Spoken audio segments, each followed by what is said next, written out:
जिंदगी के हर पल में इंसान तड़पता और तरसता रह जाता है पल भर को किसी का साथ पाने के लिए, जबकि वो खुद भी जानता है कि जिंदगी के उन आखिरी पलों में उसे जाना अकेले ही है।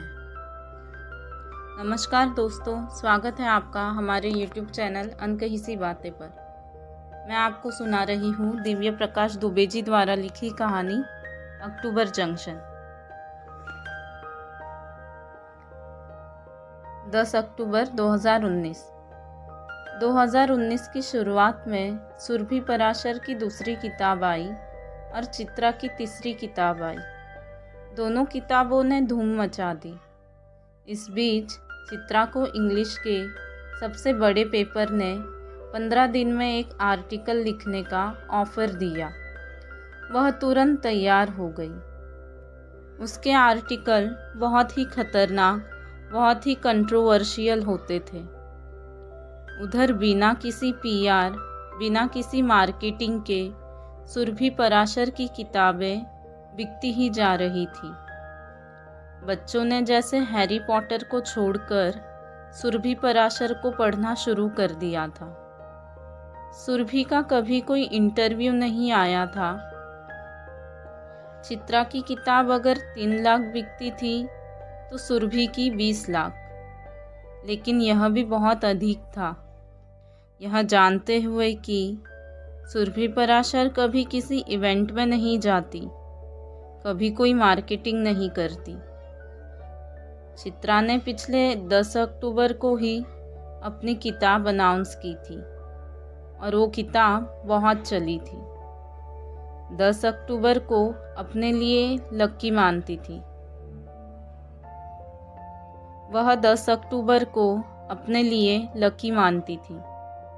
चित्रा के पब्लिशर ने यह जानकारी दी थी कि उसकी किताबें लखनऊ, बनारस, इलाहाबाद में बहुत लोग पढ़ते हैं, इसलिए इन शहरों का एक टूर प्लान किया गया है।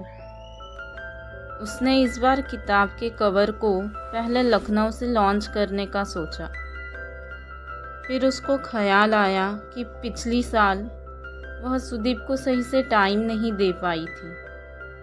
उसको अक्सर सुदीप की कमी खलती थी। चित्रा से आधी दुनिया बात करना चाहती थी, लेकिन किसी से भी बात करके उसको सुकून नहीं मिलता था। अपने फैन से वह ज़्यादा बात ही नहीं कर पाती। उसको लगता था जब सब लोग उसको जान जाएंगे तो लाइफ में मज़ा आना शुरू हो जाएगा, लेकिन हुआ उसका उल्टा। वह एक अजीब सी बेचैनी में थी। उसने डिसाइड किया कि इस साल 10 अक्टूबर वह सुदीप के लिए बचा कर रखेगी। उसने किताब के कवर का लॉन्च 9 तारीख को बनारस हिंदू यूनिवर्सिटी में प्लान किया। चित्रा ने सुदीप से पूछा तो पता चला कि उसका भी मन है बनारस आने का। तय समय के हिसाब से सुदीप वहां पहुंच गया। 10 की सुबह उठकर दोनों 80 घाट पर गए। पता नहीं कहाँ से सुदीप को वही बाबा दिख गए।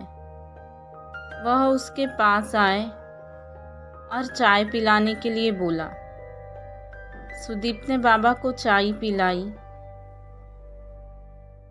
बाबा एक कुल्हड़ चाय पीने के बाद बोले, एक कुल्हड़ और पिएगे। सुदीप ने चाय वाले को एक कुल्हड़ और चाय पिलाने का इशारा किया। कुछ बेचैनी कम हुई तेरी? बाबा ने पूछा। सुदीप थोड़ा सा चौंका और कुछ सोचकर बोला, सब ठाट पड़ा रह जावेगा जब लात चलेगा बंजारा। बाबा ने अपने झोले से राख निकालकर सुदीप के माथे पर लगा दी। चित्रा ने मना किया। सुदीप कुछ बोला नहीं। सुदीप ने पैसे देने के लिए जेब में हाथ डाला तो बाबा ने मना कर दिया। बाबा ने नाव वाले को इशारा करके बोला कि साहब को मणिकर्णिका घाट घुमा दो। चित्रा अब बिल्कुल परेशान हो चुकी थी कि बाबा यह सब क्यों बोल रहा है। इससे पहले चित्रा बाबा को जाने के लिए कहते, बाबा अपने आप उठकर चले गए। सुदीप को अब मणिकर्णिका घाट जाना था, चित्रा को नहीं जाना था। सुदीप के जिद करने पर वे नाव से वहां गए। चित्रा को डर लग रहा था। उसने सुदीप को पकड़ रखा था। कई सारे विदेशी जलती हुई लाशों की तस्वीर खींच रहे थे। उनको नाव पर बैठा हुआ गाइड अपनी टूटी फूटी इंग्लिश में समझा रहा था। In India this is not end of life, it's part of life. Banaras में इतना ब्रह्म ज्ञान सभी को था। लाशों के पीछे चाय की दुकान थी जिस पर लिखा था, खाली न बैठे और गाली न दे। वही दुकान पर खाली बैठे कुछ बूढ़े मोदी को तो कुछ राहुल गांधी को तो कुछ योगी आदित्यनाथ को गाली दे रहे थे। उनको चाय का घूंट लेते हुए कोई फर्क नहीं पड़ रहा था कि सामने लाशें जल रही है। चाय की दुकान पर कुछ थके हुए लोग बैठे थे जो अपने किसी करीबी की लाश जलते हुए देख रहे थे। कुछ एक अघोरी भी वहां आराम से घूम रहे थे, जैसे लाश नहीं खाली लकड़ियां जल रही हो। एक परिवार के 2 लोग एक साथ एक एक्सीडेंट में मरे थे। उनके रिश्तेदार लकड़ी पर 2 लाशों का डिस्काउंट मांग रहे थे। लकड़ी वाला एक भी पैसा कम करने को तैयार नहीं था। एक 7 साल का लड़का अपने बाप की लाश जला रहा था। वही पड़ोस में एक 65 साल का आदमी अपने 35 साल के लड़के की लाश जला रहा था। ये बातें जितनी उदास थी, मणिकर्णिका घाट पर उतनी उदास लगती नहीं थी।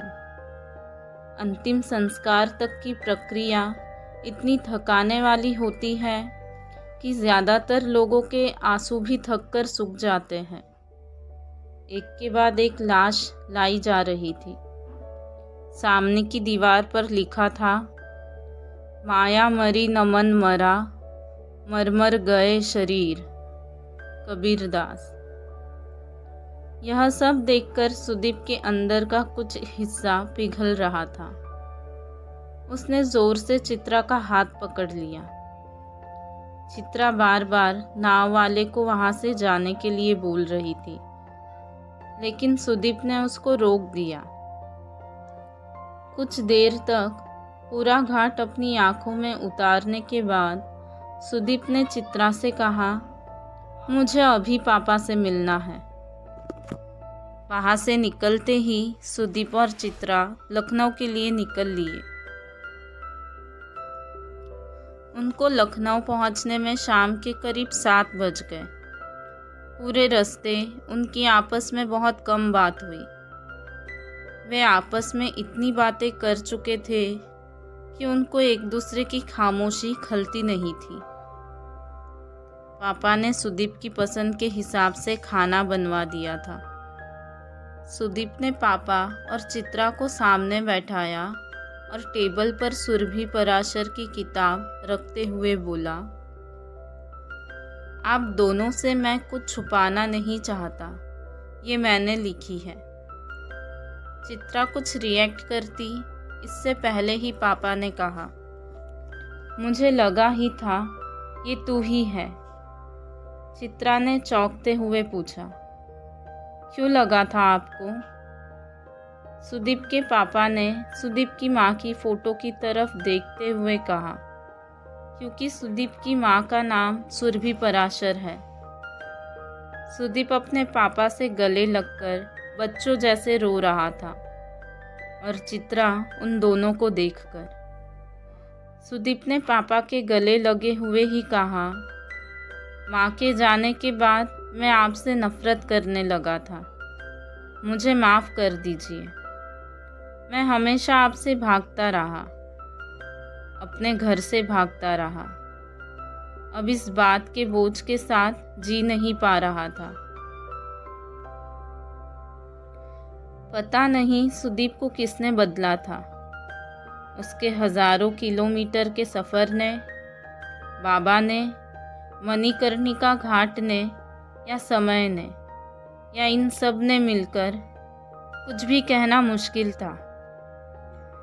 उस रात पापा और सुदीप साथ एक कमरे में सोए। रात में पापा को बार बार खांसकर नींद से उठता देख सुदीप को पहली बार एहसास हुआ कि एक उम्र के बाद बिस्तर पर अकेले सोना इस दुनिया का सबसे बड़ा काम है। हर बिस्तर पर इतनी जगह होती है कि उसमें समंदर भर बेचैनी सूख जाए। सुदीप को सालों बाद पापा के साथ सोकर अपना खोया हुआ घर मिल गया था।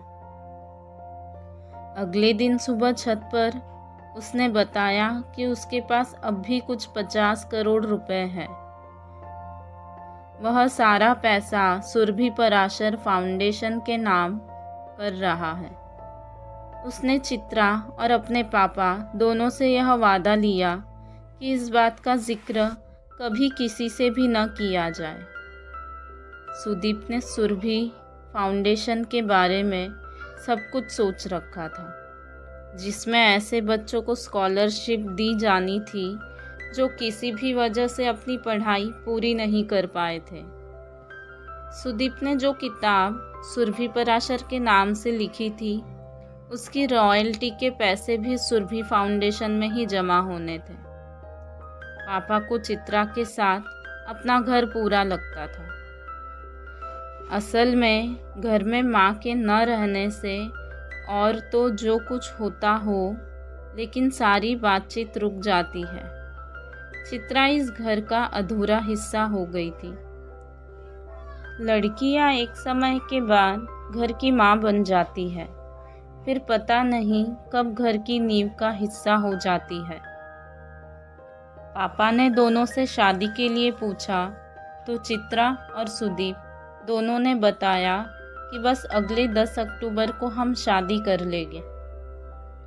4-5 दिन रुकने के बाद चित्रा वहाँ से दिल्ली चली गई, इस वादे के साथ कि महीने में एक बार वह ज़रूर लखनऊ आया करेगी। सुदीप भी नॉर्थ ईस्ट रोड ट्रिप पर जाना चाहता था। वह सुरभि पराशर फाउंडेशन का काम पूरा करके जाने का प्लान कर रहा था। पेपर वर्क करने में उसको करीब नवंबर निकल गया। उसने 15 दिसंबर को गुवाहाटी के लिए निकलना फाइनल किया। इस बीच चित्रा 2 बार लखनऊ आई। वह जितने दिन के लिए आती उतने दिन पापा बहुत खुश रहते। 15 दिसंबर को वह गुवाहाटी जाने के लिए निकला।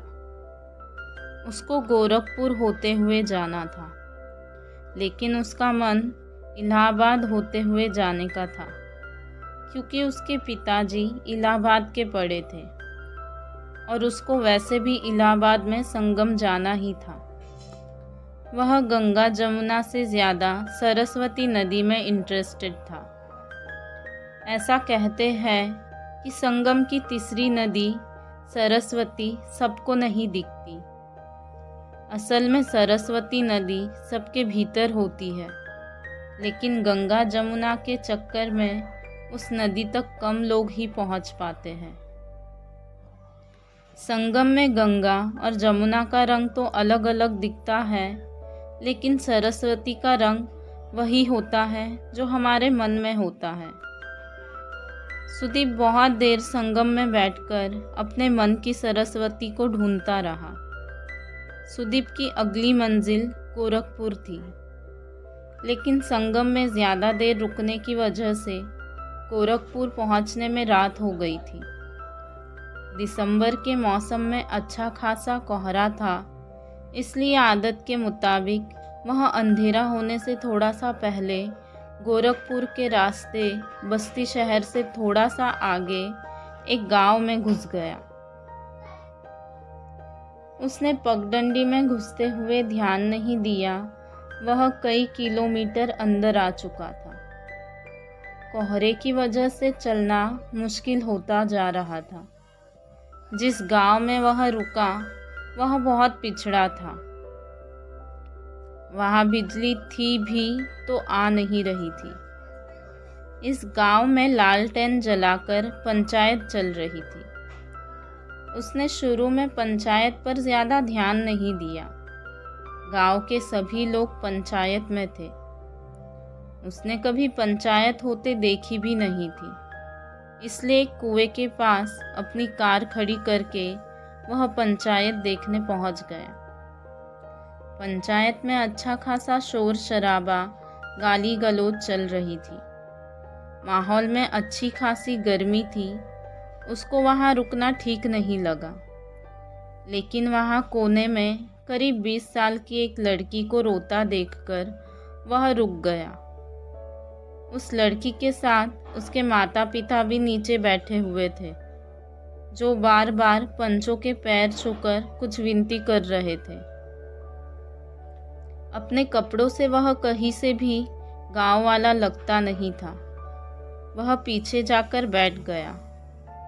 गांव वाले भोजपुरी में बात कर रहे थे।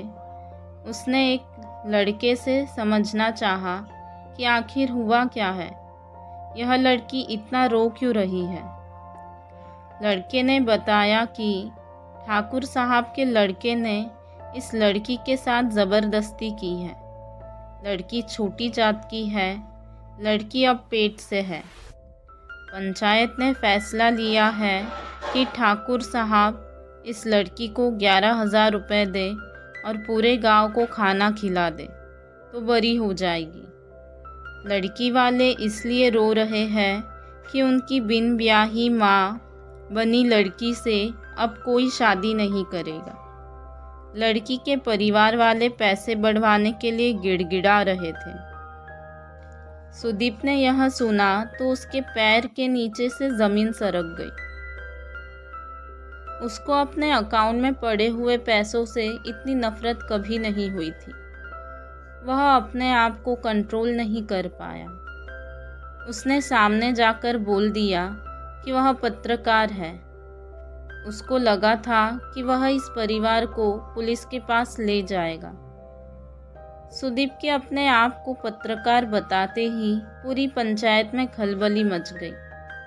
सुदीप को अंदाजा नहीं था कि पंचायत जब खतरनाक होती है तो कितनी खतरनाक होती है। पंचों के इशारे पर 2-3 लड़के उसको पकड़ने के लिए भागे। कुछ ही मिनटों में 2-3 लड़के एक बड़ी भीड़ में बदल गए। सुदीप किसी तरह से भागकर अपनी कार तक पहुंचा।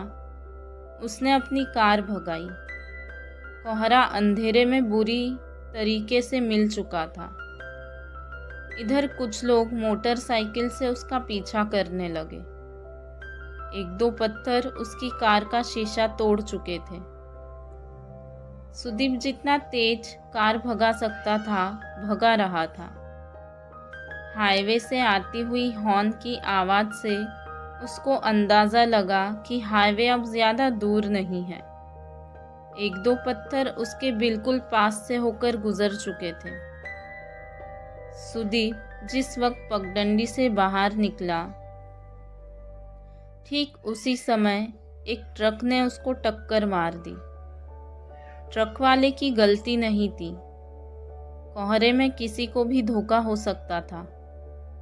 गांव वाले वापस लौट गए जैसे कभी कुछ हुआ ही नहीं था। गांव में ठाकुर साहब ने गांव भर को खिलाने की तैयारी शुरू कर दी थी। ट्रक वाला डर के मारे भाग गया। कार वहीं कोने में बहुत देर तक पड़ी रही। रात के करीब 10 बजे पुलिस को गश्त में एक्सीडेंट के बारे में पता चला। सुदीप के पापा को लखनऊ में सूचना दी गई। पापा ने तुरंत ही चित्रा को फ़ोन करके बताया। वे बहुत ज़्यादा घबराए हुए थे। सुदीप के पापा का एक स्टूडेंट ही गोरखपुर का डीएम था। उसने बिना एक भी मिनट गवाए सुदीप का इलाज शुरू करवा दिया। टक्कर इतनी खतरनाक थी कि कार पूरी तरह से पिचक चुकी थी। सुदीप के पापा और चित्रा दोनों शाम तक हॉस्पिटल पहुंच चुके थे। पापा का रोना थम ही नहीं रहा था। डॉक्टर कुछ भी नहीं बता रहे थे। 16 दिसंबर की सुबह सुदीप इस दुनिया से आज़ाद हो गया। जब कोई मरता है तो वह अकेले नहीं मरता, अपने साथ पूरी दुनिया लेकर मरता है। चित्रा और पापा के लिए पूरी दुनिया खत्म हो चुकी थी। सुदीप की लाश को बनारस लाया गया। बनारस आदमी कभी ना कभी पहुंच ही जाता है। सुदीप की लाश के पास बहुत लोग थे, लेकिन पता नहीं कहाँ से वह बाबा सुदीप की लाश के जलने के दरमियान पूरा वक्त वहीं पर था। सुदीप की मौत गुमनाम मौत थी। वह शायद चाहता भी यही था।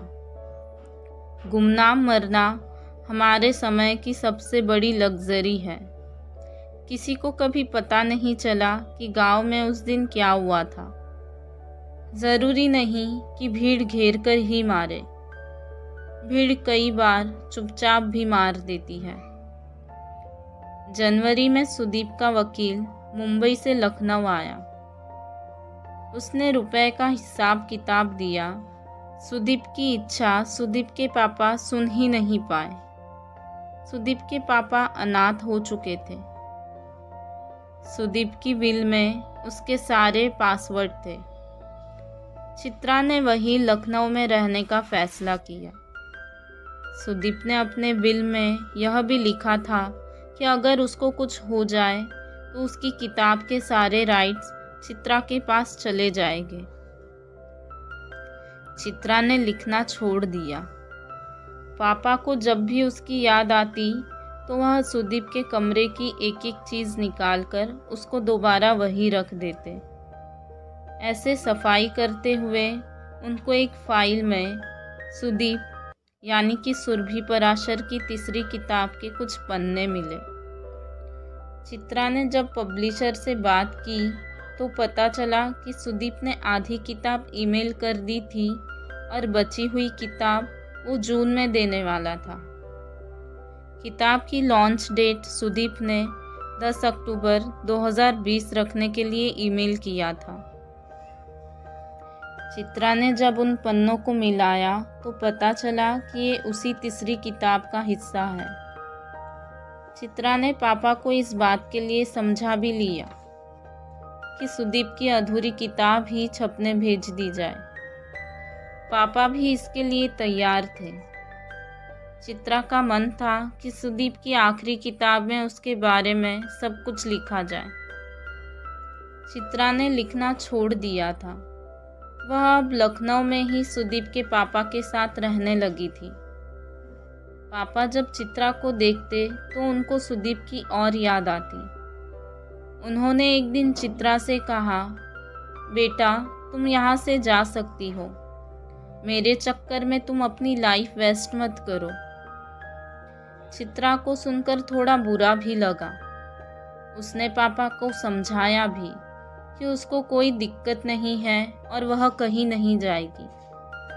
इस पर पापा ने यह शर्त रखी कि अगर तुम नहीं जाओगी तो तुमको वैसे ही रहना होगा जैसे कि सुदीप हमारे साथ। यह सुनकर चित्रा की आंखें गीली हो गई। चित्रा ने कहा, पापा नहीं हो पाएगा मुझसे। पापा नहीं माने। वह बिल्कुल जिद पर अड़ गए कि वह लिखना न छोड़े। सुदीप के पापा ने चित्रा को समझाया कि सुदीप की माँ के न रहने पर वह सबसे ज़्यादा उनसे लड़ना मिस करते हैं।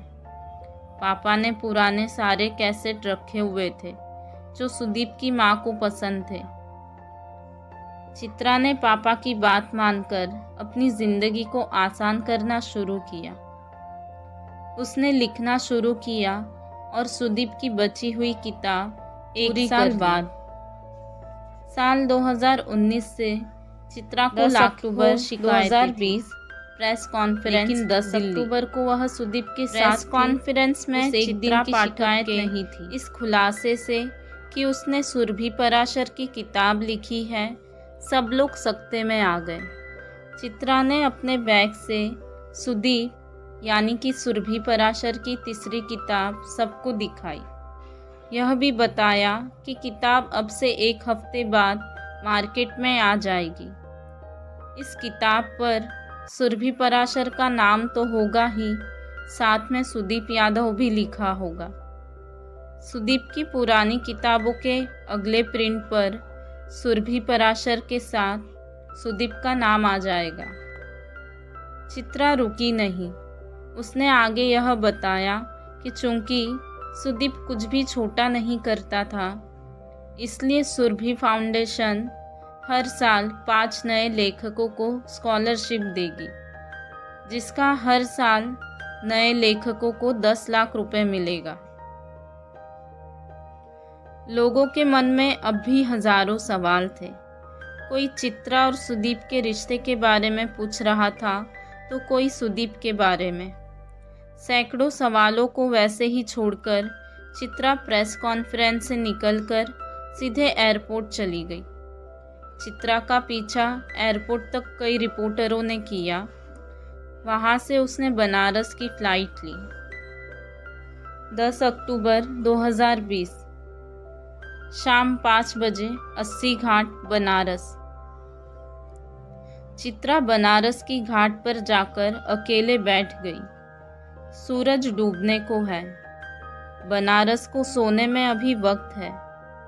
नाव अकेली है, चित्रा अकेली है, बनारस अकेला है। बनारस की हर एक गली अकेली है। बनारस का हर एक घाट अकेला है। चित्रा को वही नाव वाला दिखा जो 10 साल पहले मिला था और पिछले साल सुदीप के साथ भी मिला था। पूरा घाट बिल्कुल सुनसान देखकर चित्रा भी चौंकी कि वह सपना देख रही है या सच। वह उस नाव वाले को पास बुलाकर नाव में बैठी। नाव वाले ने पूछा, पिछली बार आपके साथ वो साहब आए थे ना, जिन्होंने बाबा को रुपए दे दिए, वो नहीं आए? चित्रा ने इसका कोई जवाब नहीं दिया। नाव चलना शुरू ही हुई थी कि इतने में वही बाबा आकर नाव में बैठ गए, जिसको सुदीप ने पैसे दिए थे। नाव वाले ने बाबा को भगाने की कोशिश भी की, लेकिन चित्रा ने ऐसा करने से मना कर दिया। बाबा ने चित्रा को देखकर कुछ नहीं कहा। वह बस आकर बैठ गए। चित्रा नाव से आगे बढ़ती जा रही थी और अपने पीछे वह सारे रास्ते छोड़ते जा रही थी जहाँ जहाँ वह भटकी थी। नाव पर बैठा मल्ला कुछ बात करने की कोशिश कर रहा है, लेकिन चित्रा को कुछ सुनाई नहीं पड़ रहा था। बाबा कुछ बोले जा रहे थे। जब उन्होंने देखा कि चित्रा उनकी बात पर ध्यान नहीं दे रही, तो वह चित्रा को करीब करीब झंझोरते हुए बोले, महादेव भोलेनाथ को अर्धनारीश्वर बोलते हैं, जानती हो? चित्रा चुप रही, लेकिन उसने बाबा की आंख में देखा। उसको बाबा की आंख देखकर लगा कि ये बाबा की नहीं, सुदीप की आंखें हैं। चित्रा को कुछ समझ नहीं आ रहा था। वह उन आंखों में देखती रही। बाबा ने बोलना शुरू किया, हर आदमी में एक औरत और हर औरत में एक आदमी होता है। हर आदमी अपने अंदर की अधूरी औरत को जिंदगी भर बाहर ढूंढता रहता है, लेकिन वो औरत बड़ी मुश्किल से मिलती है। वैसे ही हर औरत अपने अंदर का अधूरा आदमी ढूंढती रहती है, लेकिन वो अधूरा आदमी बड़ी मुश्किल से मिलता है और कई बार वो अधूरा मिलता ही नहीं। लेकिन अगर एक बार अधूरा हिस्सा मिल जाए तो आदमी मरकर भी नहीं खोता। तू ध्यान से देख, वो कहीं नहीं गया, तेरे अंदर है। आधी तू आधा वो। किताब के इस मोड़ पर दूसरा प्रस्तावना लाने के लिए मैं माफ़ी चाहता हूँ और मैं सभी पढ़ने वालों से बार बार आगे पीछे ले जाने के लिए माफ़ी भी मांगता हूँ। लेकिन मैं क्या करूँ? जैसे किसी खाली छुट्टी के दिन बैठकर हमें अपनी खुद की कहानी सीधी सीधी नज़र नहीं आती, वैसे ही मुझे यह कहानी मिली। जैसे जैसे जो हिस्सा याद आ रहा है वैसे ही सुना रहा हूँ। जैसे ज़िंदगी के जिए हुए हिस्सों में मिलावट नहीं की जा सकती, वैसे ही मैं कहानी में मिलावट नहीं करना चाहता। हो सकता है कि मेरा ऐसा करने से कहानी कमज़ोर होती हो, लेकिन मुझे परवाह नहीं, क्योंकि परवाह करके ना कहानियाँ लिखी जा सकती हैं और न ही कहानियों को जिया जा सकता है। मैं कहानियाँ लिखने से ज़्यादा उनको जीने में विश्वास करता हूँ। इसलिए अपने घटिया लिखने का दोष मैं अपने पूरे होशो आवाज़ में अपनी ज़िंदगी को देता हूँ। मलाल बस यही है कि मैं ज़िंदगी को बस उतना ही पकड़ पाया हूँ जितना कि एक मुट्ठी बंद करके कोई हवा पकड़ सकता है। कहानी का अंत पकड़ने के लिए कहानी को वहाँ से पकड़ना पड़ता है जहाँ से कहानी शुरू हुई थी। सच पूछिए तो यह कहानी हुई ही न होती अगर चित्रा और सुदीप अगले दिन सुबह मिले नहीं होते। रात में मिलकर किसी को भूल जाना सुदीप के लिए नया नहीं था और चित्रा एक कहानी लिखने के बाद यह भुला देती थी कि कहानी के किरदार से वह सच में मिल चुकी है।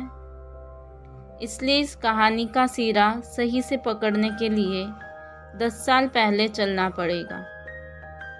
ठीक उस दिन जिस दिन चित्रा और सुदीप पहली बार नाव में बैठे थे। 10 अक्टूबर 2010, 80 घाट, बनारस। मैं चाहती हूँ कि मुझे हर कोई पहचाने, मेरे अपने कमाए हुए खूब पैसे हो, मेरी किताबें लाखों में बिके, हर जगह मुझे बोलने के लिए बुलाया जाए, न्यूज़पेपर में मेरी फ़ोटो आए, न्यूज़ रूम में मुझे बुलाया जाए। इन शॉर्ट, मुझे कोई अवॉइड नहीं कर पाए। चित्रा ने अपने फ्यूचर प्लान बताते हुए कहा। तो Chitra madam rich and famous page 3 celebrity होना चाहती है, इसमें रोने की क्या बात है? सुदीप ने चित्रा को बात सुनकर मजाक उड़ाने वाले अंदाज में जवाब दिया। मुझे लगता है कि ये सब कुछ नहीं हो पाएगा। मैं पिछले 3 साल से एक किताब पूरी नहीं कर पाई। ये सब कुछ हो गया तब ज़्यादा परेशानी होगी, लेकिन वो तुम्हें अभी समझ नहीं आएगा। सुदीप ने कहा, जाओ बच्चा, वरदान देते हैं तुम्हें।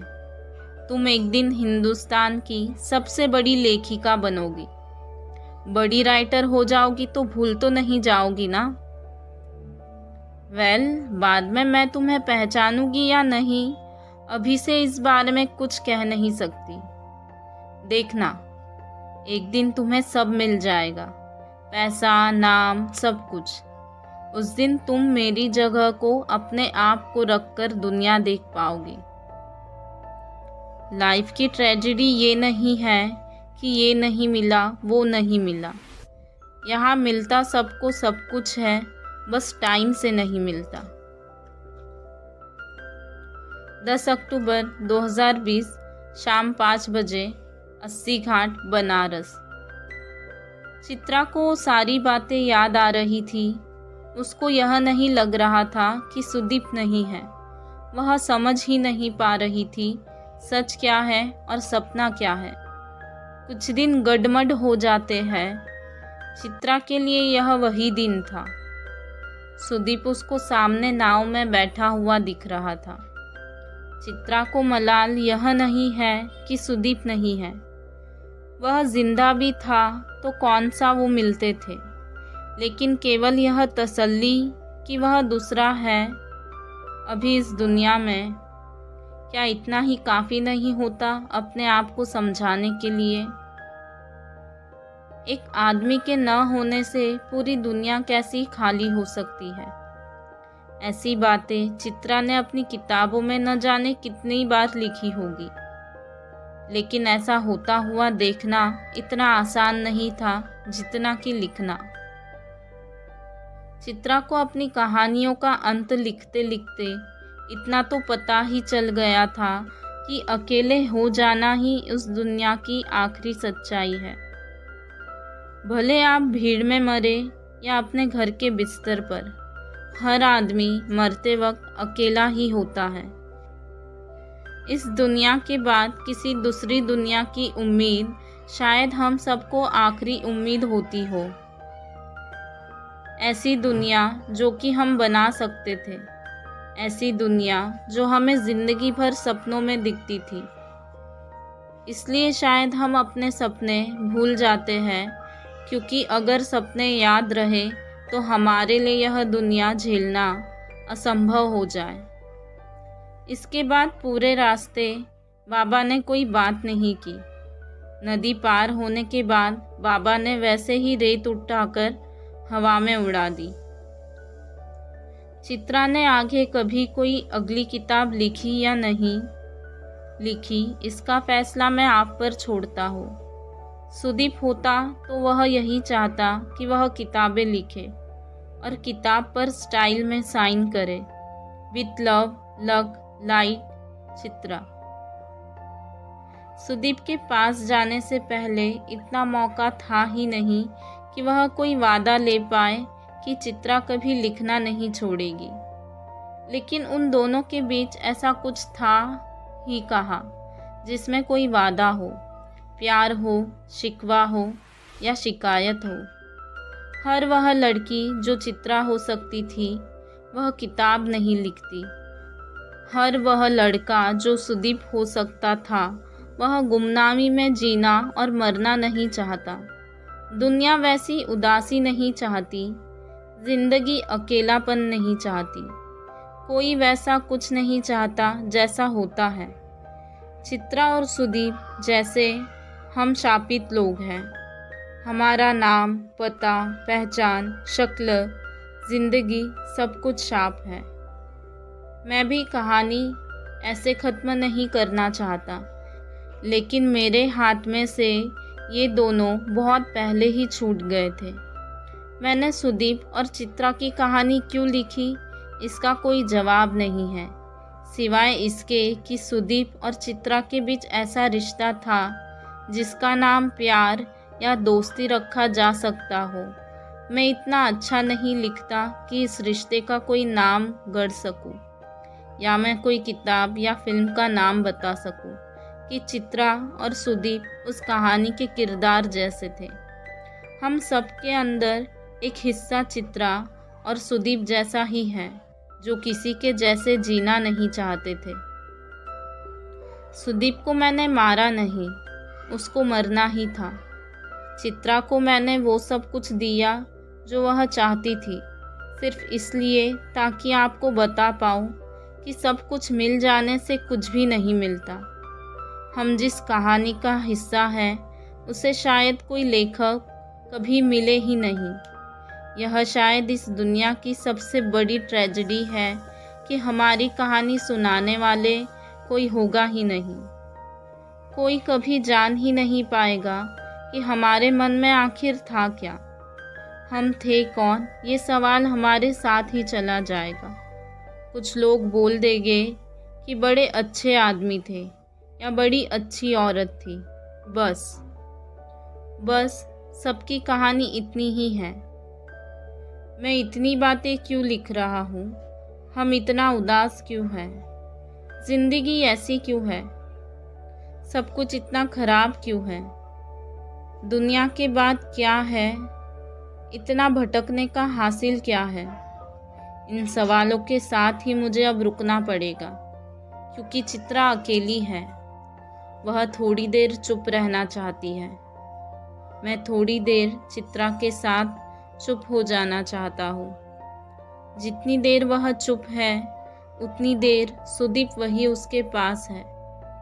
ऐसे भी दुनिया में इतना शोर है कि किसी को कहानी सुना पाना अपना हाल बताने जैसा है। पूछता हर कोई है, सुनना कोई नहीं चाहता। सुदीप के पास चित्रा थी, चित्रा के पास सुदीप। कुछ रिश्ते खुशबू जैसे होते हैं, बांधते ही बासी हो जाते हैं। चित्रा के लिए सुदीप बासी न हो जाए, इसलिए उनको बार बार मिलना और बिछड़ना पड़ा। मैं जानबूझकर यह कहानी अधूरा छोड़ रहा हूँ ताकि आप अपने हिस्से की वो कहानी पूरी कर पाए जो कभी किसी कागज़ पर नहीं छपेगी। कुछ कहानियाँ लेखक पूरी नहीं करना चाहता, क्योंकि वैसी कहानियाँ पूरे होते ही दिल दिमाग उंगलियों से हट जाती है। जब तक कहानी अधूरी रहती है तब तक लेखक और पाठक की उंगलियाँ उन्हें बार बार छूने के लिए बेचैन होती रहती है।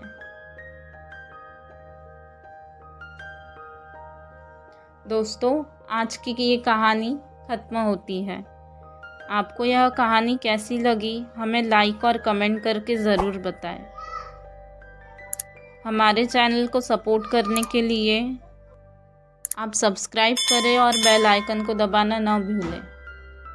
मिलते हैं बहुत जल्द किसी नई कहानी के साथ। तब तक अपना और अपने अपनों का ख्याल रखिए।